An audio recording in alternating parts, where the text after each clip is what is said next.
Halo, assalamualaikum warahmatullahi wabarakatuh.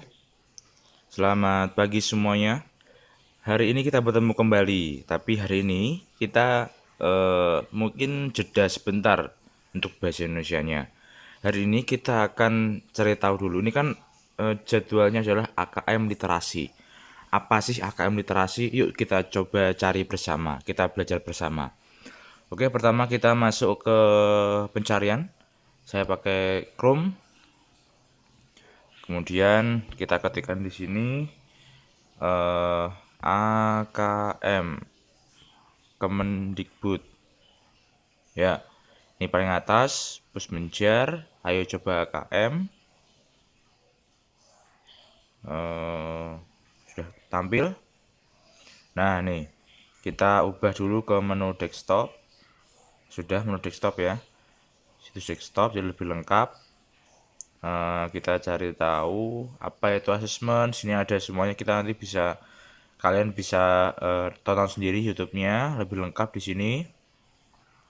Kita langsung saja, ada 3 macam ini. Yang pertama ada numerasi, ada literasi teks fiksi dan literasi teks informasi. Nah, karena Bapak lingkupnya adalah literasi, maka ada 2 hal. Yang pertama teks fiksi dan juga informasi. Literasi teks fiksi berisi menemukan informasi, memahami, mengevaluasi, dan merefleksi. Untuk literasi teks informasi berisi menemukan informasi, memahami, mengevaluasi, dan merefleksi juga.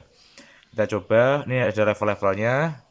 Kelas 1, 2, 3, 4, 5, 6, 7, 8, 9, 10, 11, 12. Nah, kita sudah kelas 11 ya. Maka kita level 6 sekarang, level tertinggi ini. Level 6, kelas 11 dan 12. Coba kita klik di sini. Coba kita klik. Ya.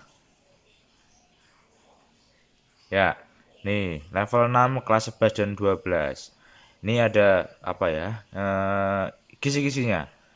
Yang pertama, menemukan informasi. Apa sih? Nah, ini bisa kita baca bersama. Mengakses dan mencari informasi dalam teks. Mengakses dan mencari informasi dalam teks. Ini menemukan informasi tersurat. Siapa, kapan, di mana, mengapa, bagaimana pada teks sastra atau teks informasi yang terus meningkat sesuai jenjangnya.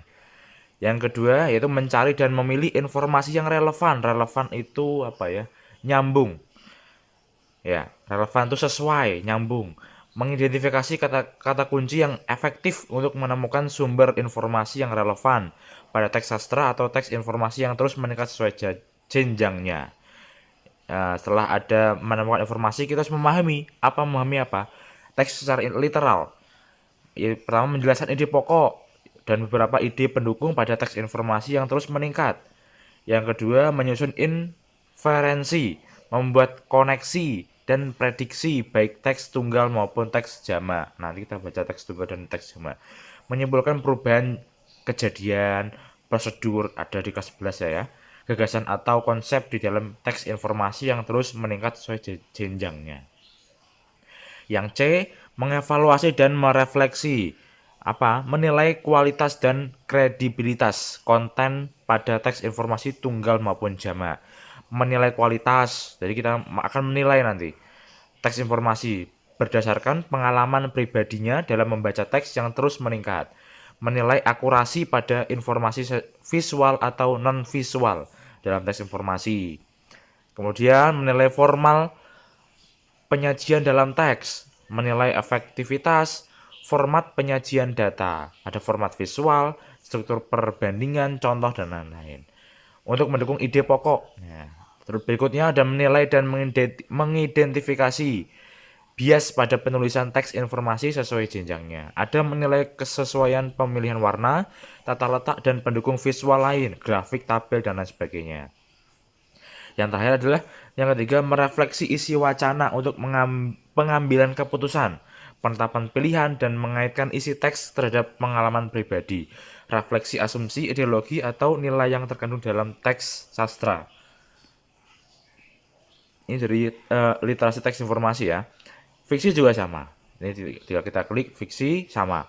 Isinya sama, sama semuanya. Pada intinya di literasi apa literasi ini, AKM ini, kita memang dituntut untuk banyak membaca. Iya, banyak membaca. Kita sadari bahwa kita itu sangat apa ya, sangat malas atau sangat anti dengan membaca informasi dengan penuh dan seluruh. Kadang kita hanya membaca sekilas saja. Oh, intinya ini ya gitu.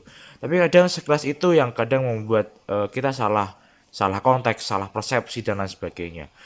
Yang sering kita temui di media sosial seperti itu. Jadi kadang ada informasi dipotong-potong, akhirnya kita salah menduga, salah persepsi, akhirnya jatuhnya hoax, tidak valid informasinya. AKM ini dituntut untuk itu, kita dituntut untuk membaca dengan seluruh dan penuh. Nah, AKM ini kadang-kadang menjadi pengganti dari UN. Jadi AKM ini dilaksanakan di kelas 11. Oke, di kelas 11. Jadi biasanya UN kan diadakan di kelas 12. Maka AKM ini dilaksanakan ketika kita di kelas 11. Maka di kelas 11 awal ini kita akan mengulas atau belajar bersama mengenai AKM ini. Nanti kita belajar latihan soal dan kita latihan membiasakan untuk membaca yang penuh dan seluruh gitu. Gitu ya. Mungkin pengenalan pertemuan ini untuk itu AKM literasi kalian bisa baca-baca sendiri. Nanti di sini menjar.kemendikbud.go.id kalian bisa baca sendiri di sini ada kelas-kelasnya, kalian kelas berapa di sini, kelas 12 kalian bisa browsing ini di HP kalian. Bapak juga browsing di HP Bapak ini. Cuman di browsernya Bapak pengaturan di situs desktop. Jadi tampilannya lebih lengkap dan lebih lebih pas di layar HP Bapak. Ya. Jadi kita harus melatih diri kita untuk membaca pelan-pelan, nanti kita membiasakan untuk membaca gitu ya. Semangat selalu, semoga pertemuan ini Bapak cukupkan sekian. Sedikit ini kalian bisa mencari informasi yang lebih banyak lagi tentang asesmen kompetensi minimum atau AKM tadi ya, terutama untuk literasinya karena Bapak mengajar literasi di kelas ini. Oke, terima kasih. Kurang lebihnya mohon maaf. Wassalamualaikum warahmatullahi wabarakatuh.